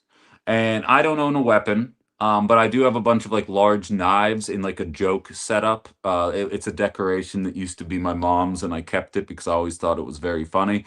Grabbed one of the knives, had 911 on the phone, and I was hiding in my closet in a very creative way. And I was sitting there thinking, oh my God, am I actually going to like do this? Like, if this guy breaks in, do I actually have it in me to do what I think I'm actually going to do right now? And excuse me as I reset again. You guys keep hitting my goals. I love you guys. Um, and I'm on the phone with the police 911 dispatch, and I was like, I was like, "Is it all right if I hang up and call my dad?" I was literally ready to call my dad and tell him goodbye. And they were like, "No, stay on the phone with us." They got there. They got there by, I see someone say, did it take 2 to 4 business days? Let's say if I didn't have as strong of a door as I did, I would have died. But they get there. It turns out that he was a drunk guy who lived in the apartment complex, but he was just 2 buildings over because he was that fucked up and he thought his girlfriend was locking him out of his apartment. So the cops come, take him away, everything gets addressed. In a world without cops where I were just a gun owner, let me tell you how I think. I'm not going to yell from the other side of my door that I have a gun and he needs to get away from the door, or a pew pew. Sorry, shouldn't be saying that. Pew pew. Um, I'm not going to be saying that. I'm just going to take matters into my own hands. And if we lived in a world without police, I would have made a terrible mistake because I was scared, and you're not used to being in that kind of situation. And when you do political talk for a living, we saw what happened to Charlie. I don't have delusions of grandeur. I'm not on that level yet, but we saw what happened. People can get angry. So that's my preamble for I have never been a defund the police leftist. Here's what I do know though, and I've said this 1,000 times on my show. It's the Aladdin song. Gotta steal to eat, gotta eat to live. That's how we get along. Riff raff, street rat. I don't buy that. But crime is a matter of circumstance. It is not a matter. It's out of a perceived necessity. Very rarely is somebody do the Joker's not real. There's very few people out there that are like, ah, yes, I'm doing crimes, and society is very scared. Very few people are wired that way. Most people are doing what they do in order to steal shit to be able to sell it because there's an affordability crisis. You know what I mean? Because so many people are living in poverty doesn't give you the excuse. Doesn't I'm not saying that you should be overwhelmed by that, but when you have a child and you can't afford to buy her socks and you're walking by with an expensive watch that, like, if you didn't have that watch your life would otherwise still be fine, you just put a lot of money into it. Someone without a little bit of without a lot to lose is going to take matters into their own hands. When leftists like Francesca Hong, and there were a couple of them in New York as well that were kind of accused of saying something similar, when um when that gets brought up, it's oftentimes misrepresenting how people actually feel about the matter. What she's saying is she wants to get to a point where police no longer need to exist. And she's not the only one that talks that way. I talk that way. I think we can get to a point where it doesn't need to happen. I am not saying that crime will never happen in a place where nobody was nervous about having access to food and shelter, but I'm saying it would sure as shit be a lot less prevalent than it is now. And so when people have, people say Medicare for all is pie in the sky. I don't believe that. I think it's very achievable. No police anytime in the near future is very pie in the sky, but understanding the causes of crime and how to reduce them will ultimately result in lessening the need for police. And then those impacts mixed with as Dani for Sheriff kind of highlighted, a more mental health, more are you cognitively capable of understanding what you're actually doing and saying right now approach rather than the traditional policing approach? Well, that those two elements combined, in my opinion, point to a more effective version of law enforcement than what we're used to dealing with. All right, I'm falling so far behind on the chats. I love that you guys can just kind of keep yourselves. When I had the text line, it was all just like, I had to read you guys one at a time. Like, you guys can all kind of see. I just wish you can all see what you're all saying, but we will get there. Let's see. I'll just kind of scroll to the bottom here. I apologize if you got skipped. I'm not doing it in purpose. It's I'm getting inundated. And I'm trying to find new people that are interacting. Not that I don't want you to keep the conversation rolling if you've already messaged, but just just to keep it rolling here. And I did want to find serial killer clowns. So they continue. Wisconsin is one of the most over policed places that I've been. I've worked around the country for years. We have just become numb to police being everywhere. We need to cut back the numbers. Yeah, but I agree. But like, again, that needs to be married with some kind of effort to do something about. And for the record, I'm obviously not a Republican. Like, I understand that crime it's not even increasing. You know what I mean? Like, it is trending downward. But in a social media world, it has to be a black guy stealing things, obviously, because for white guys stealing things, we got to get more information before we can make any kind of sweeping accusations. But as long as, like, I can find a video of a black guy robbing a Walgreens somewhere and then saying, yeah, guys, look at all the crime, and it's specifically from a certain demographic of people. Um, and that's wild. Shawnee hopped on my TikTok chat. What's up? Nope, no, he didn't. You guys are killing me today. But yeah, I feel what you're saying. It just has to be met with a little bit more. Brambo says, you have to be careful when talking about our greatest ally. Their threat is real. Oh, yeah, no, I feel that. I think I'll be all right, but who knows? Maybe not. Tom says, I think it is more about overall structural reform on how we get back to how we uphold our constitutions and laws. We can't just have opaque agencies with self-regulation that believe they were outside of the law, enforcing the law. Oh, moreover, there's a very famous. All good, Shawnee. I'm jerking you around. Um, there's a very old clip. I'd say it's probably from like 2011, 2012 of Jon Stewart playing clip of the Government Agency on Science and Technology, and it was about a climate change thing. And like it's I think the clip, I still remember because I've watched it more than once. It's called Burn Notice or something like that. I think you should watch it after this show. It's available on YouTube, and like the committee is called like the Government Committee of Science and Technology, and the video looks like it's from like 1971.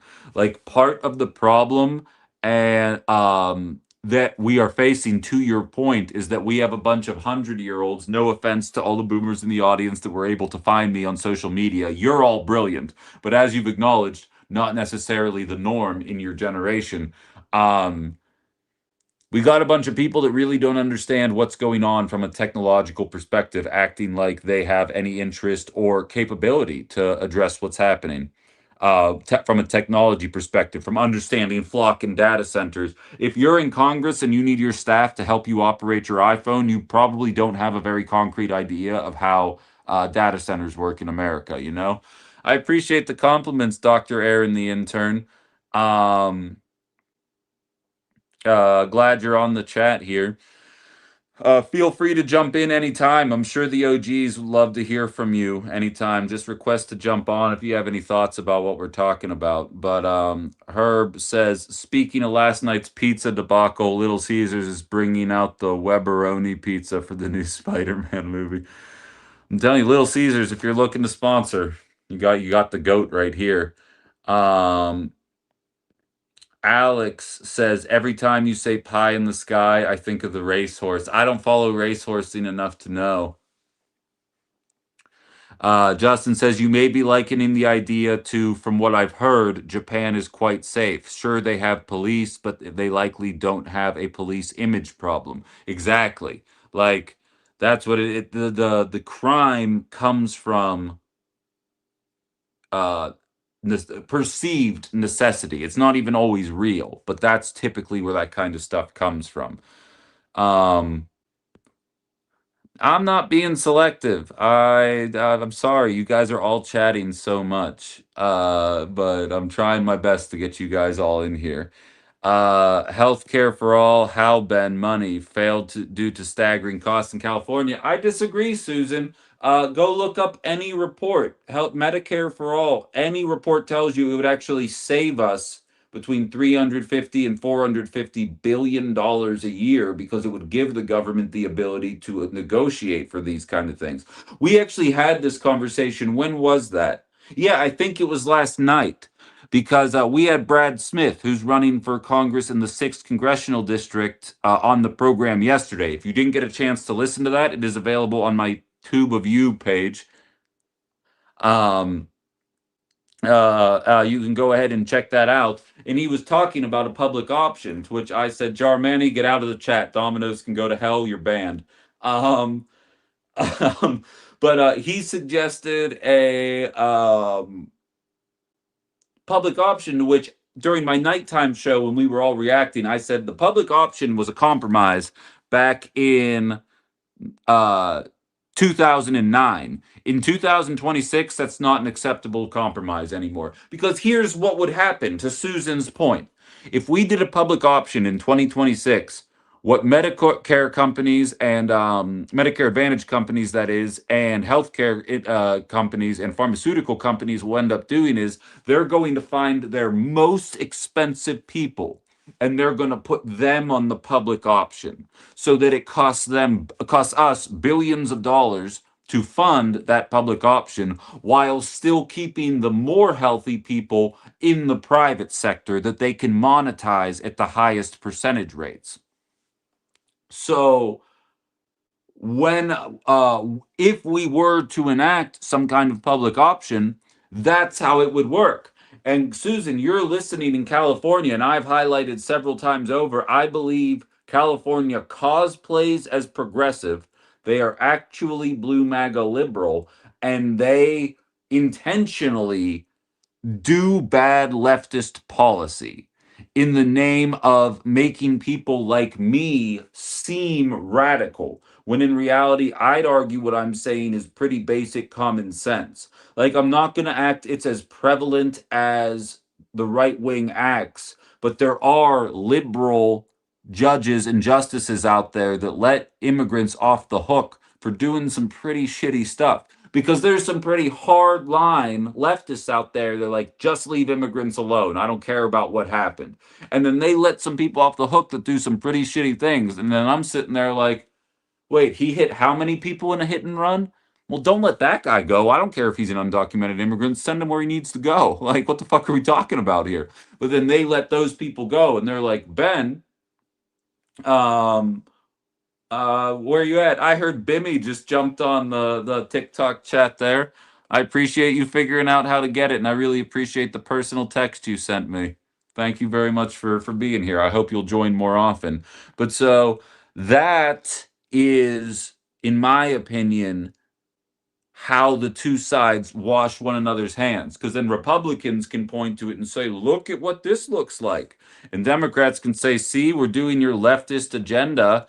And then I have to go on there and say, I'm a leftist. And like, oh, so you're in favor of allowing undocumented immigrants to run amok and doing a health care plan that's going to increase all of our rates? No, no, actually, I'm not. That's what liberals are doing while cosplaying as a compromise. And then you all look at people like me, not you all, they all look at people like me and say that. What's up, Luke? California does need a Mom Donnie. It seems like Ramen, the woman challenging Karen Bass, has a pretty good shot of reflecting that in LA. I'm pretty excited. I'm so happy I snuck into LA and voted illegally 5 or 6 times, because otherwise I don't know if she would have got across the finish line. Um, yeah, all right, good, Susan. Yeah, email me anything you got, Justin. That's fine. Shawnee says, why don't we stop compromising on healthcare? Like, we need universal. We need to have it. And like, more importantly, Shawnee, show me where MAGA compromises. Like, that's what pisses me off so much. Like, they can do the masked Virgin Army shooting Americans in the face. And they're like, yeah, we got to make sure the streets are safe. And then Democrats come out and they're like, well, if we don't have some children in cages, then we're never going to get the moderates to vote for us. Like, why doesn't MAGA ever worry? Like, why isn't there wall to wall hand wringing in the national GOP right now about how they're going to be able to pitch allowing the Obamacare subsidies to expire and so many people's health care getting so much more expensive than it used to be? Why aren't they worried about that? But Democrats are nervous about proposing Medicare for all because every fucking study that comes out about it says it would save money. I shouted her out. I thought Bimmy was her nickname. Aaron's grandma's on the page, and I love that you're here. I thought I was being even cooler by shouting you out by your nickname, but Aaron the intern's grandma's here. But I wasn't ignoring it, you jerks. But so um why isn't there that same why won't MAGA or does the left have to compromise when all the goddamn data is in the favor of oftentimes what is being proposed? Do you know? Oh, you're watching on YouTube. Wonderful. Do you know? I said it yesterday. I can't remember when. Doing two shows tends to have it run together. 48 teams in the World Cup.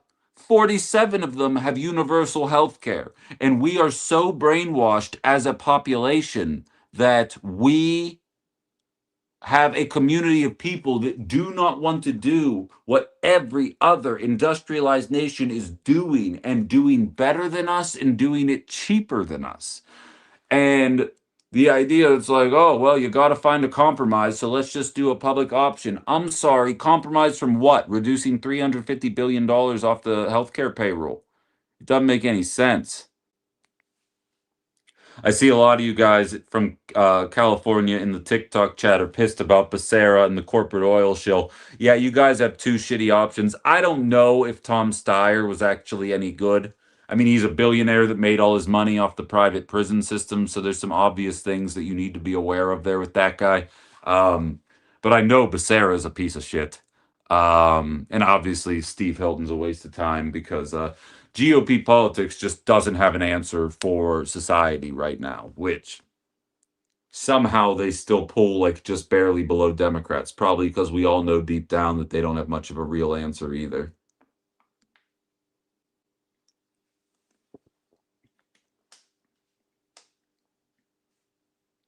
I just got restricted. For what? For bullying and harassment? What the fuck? What did I say? I don't, before you even tell me, Jen, I don't know how to appeal it. We need to have another secret chat and talk about some of these things that I don't know how to do. What did I say? Did I say billionaire? Does that what gets you canceled now? It's crazy. But so, you know what's funny is the last 40 minutes have all been improv because I saw one comment about Fran Hong. Aaron, I don't hate you. I shouted her out immediately and I asked you to come on the show. You're fired. You're never allowed to work for me again for free ever. Never happening again. Oh, I said our allies in the Middle East, did I? What do you mean coming back for me, Shawnee? My videos still don't get views. I'm still shadow banned. The only thing that isn't shadow banned is the lives, and that's only because so many of you guys sit there liking it so much and pushing it out because I love you. Um, Alex is asking, did we touch on the AI dispatch at all happening in Grand Shoot? We didn't. Is there something worth bringing up? I'll shoot another link out if you want to bring something up. I got 13 minutes. Realistically, there's no hard out, but just because I got shit to do. Actually, fun fact, I have a conversation with the HR department. I'm sure that's going to go just swimmingly today at noon. But so I really don't care if we go a little over. I mean, hell, as long as you guys are all having fun. Um, Oh, an error occurred. I tried to post it. Hold on, I'm going to try and post it again.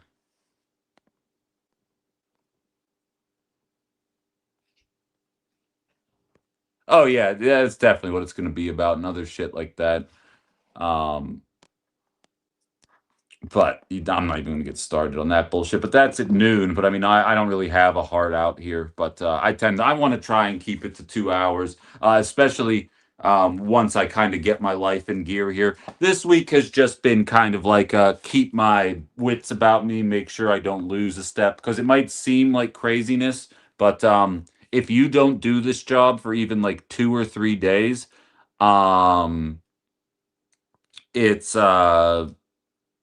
it's hard to kind of get the marbles out of your mouth and get back into the swing of things. So I just kind of did it all this week. As I've kind of been mentioning, I have an unholy alliance right now, but the Minocqua Substack has agreed to carry my show and pay me pretty well for it, at least for the next couple of months while I figure out where I'm going. So I'm going to be doing the show, and but I'm going to be building out kind of like what the network's going to look like. And for those of you that have really bought into this, and like again, I didn't say it enough today. I will be able to interact with Facebook more on Monday as well, so I'm not ignoring you guys. I don't know how that's going to happen because I'm already being overwhelmed by the comments that I'm getting now. Probably gonna have to talk to some mods about like pinning some of the really good ones that would kind of foster some conversation here. Um, Danny is in the request queue. Bow, bow. All right, Danny's on TikTok. What's up? So I wanted to jump back in on the question about the AI dispatch. Yeah. So a couple interesting kind of insert Charlie Day meme here with the red strings and the mailroom theory. But first and foremost, I believe it was you. We were talking about at some point discussion on the Karen. Oh no, that was Henry. Sorry, but how like when you're calling a pharmacy, let's say, and you need to talk to a person. That is frustrating when just trying to get a medication filled or get connected to a real person. Now, there's a lot of controversy around what happens when somebody can't speak. What happens if somebody's in danger? How does the AI interpret all of that? But again, with the flock camera systems, they have the gunshot or the pew pew shot, whatever. Sure. I suck at it. You're fine. Yeah. So, but a lot of that is what that data is getting trained, right? So again, flock representatives are saying, well, we're data training on 1% of these photos. What audio are they training on? And then Ford, I believe it is, has proprietary AI software that they're installing in their vehicles to listen for signs of distress. So if AI models through Flock or Axon are training people's voices in distress and then putting that into vehicles, putting it on 911 dispatch, I just think it's a very slippery slope. So again, another reason why people should be very, very, very, very, I guess, cautious with some of those things and opt out whenever possible. Yeah, I couldn't agree more, and I appreciate it. I didn't have any insight on that, so thanks very much for chiming in. I appreciate it. All right. Yeah. Take care. Yep. Um, and yeah, I'm normally not a proponent of a slippery slope argument unless there's plenty of evidence that we are currently standing on a slope and it is precariously slippery. And I would argue when it comes to surveillance, there's enough data and lived experience with all of us. That was kind of what I was saying when Danny first got off, and I compared it to Reaganomics. Reaganomics didn't seem bad in 1997. It seems bad in 2026 because it's a slow trickle of things gradually descending into fiscal madness. Um, when you look at surveillance, it's the same idea. It went from, oh, look at me posting what I'm eating on my Facebook page to we're everywhere. But we'll, I buy into the slippery slope argument on this one, obviously, because as much as I put myself out there in the public eye, I still very much am a private person. So I don't like this whatsoever. Thank you very much, Yvette. I appreciate the support. Aaron, the intern, thank you for stopping by.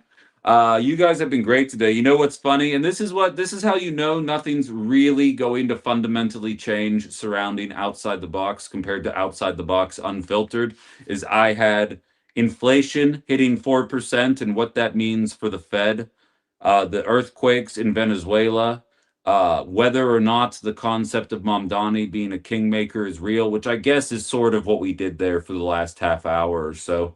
And Ossoff out in Georgia proposing a bill to ban stock trading that the GOP decided to kill, while also eliminating the housing bill as well, and just kind of tying that all in together. And we realistically didn't have much time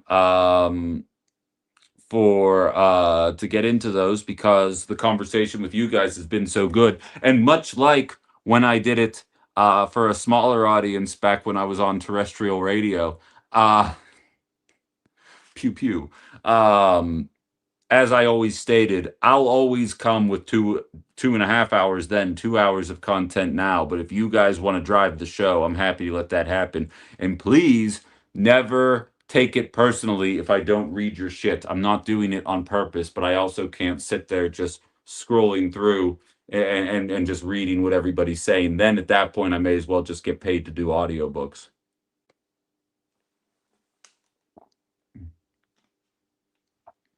Katie says the flock system is more than just one department saying we won't work with ICE. The department might stop, but then share data with a neighbor county who does work with ICE. Oh, exactly. And I mean, Katie, I don't know if you were at the thing on Tuesday, but I even talked about it.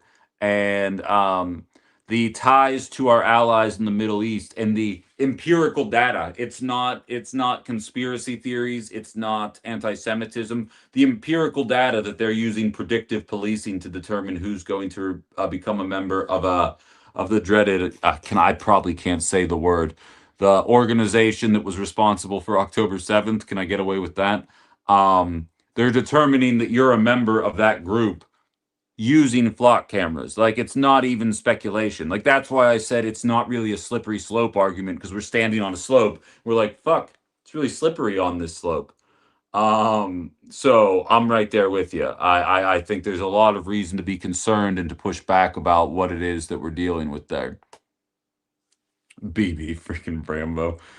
And Jarmani, who I thought was banned about the Domino's thing, said Appleton Police Department was talking about how wonderful the data sharing has been between departments last night at the council meeting.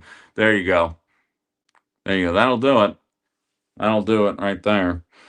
But so I think we're just about to put a pin in the show today. I really appreciate all the support you guys are continuing to give me. My socials still are blowing up. It wasn't as active. I anticipate by Monday I'm probably going to be back to a pretty normal life in terms of the correspondence that I am getting.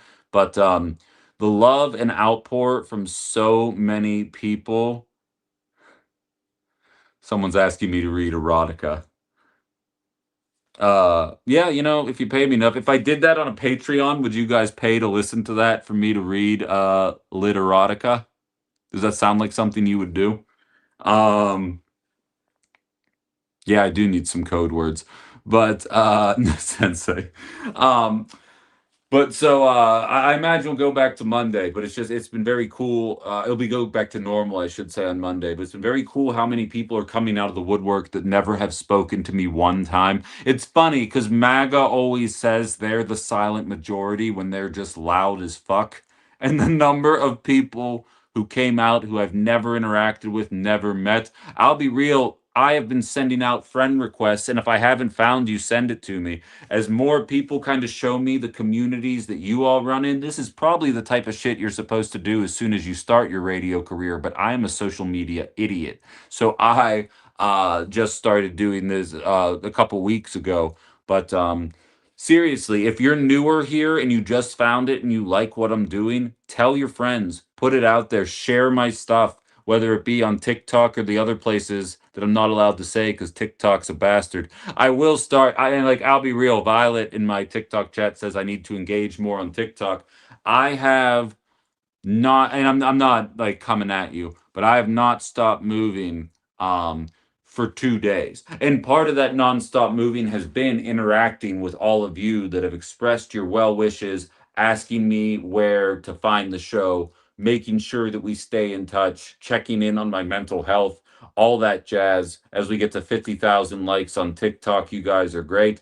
But like I'm intending to, assuming nothing goes awry today, this is going to be the first day where I can actually buckle in and start to do some of the peripheral stuff here that I've been putting off. And for those of you that can make it, there's going to be Ben After Dark only runs Monday through Thursday, so today is the last edition of that this week. I believe I'm actually going to be at Anna's house. We didn't actually confirm that. She did say she wanted me to come over, and for the love of God, I don't remember why. But I think her husband's helping me do something tech wise, but I don't remember. So I'm going to be doing Ben After Dark from their place tonight, 7 to 8 p.m. Central Time. For those of you guys that can make it to that there. And we're still going to be live Friday morning as well. And then this entire weekend, I'm hauling ass even more so than I already have been. So, in terms of getting the studio, it won't be the full-fledged studio, but it's going to be enough where it's going to look much better than what you guys have been dealing with the last 3 days. Um, you're done tap maxing? Why? What did I do? Uh, do I think I can get 100K in the near future? I think we can. I think we can. It's growing. We're gonna grow this, damn it. I'm excited. Got a couple new followers and subscribers. Please share my content. Let them know what we're doing. Let them know that much like the oh, I can't believe I don't remember their names. It's not Greyjoy. Yeah, the Greyjoy family. What is dead may never die. Outside the Box lives on in its unfiltered version and we'll go from there. But we I gotta call it a day here. Thank you very much for everybody who's here. Have a great Thursday. We'll talk to some of you tonight, some of you tomorrow. I'll try and get the reflecting pool in the background for tomorrow's show. Thank you very much, everybody.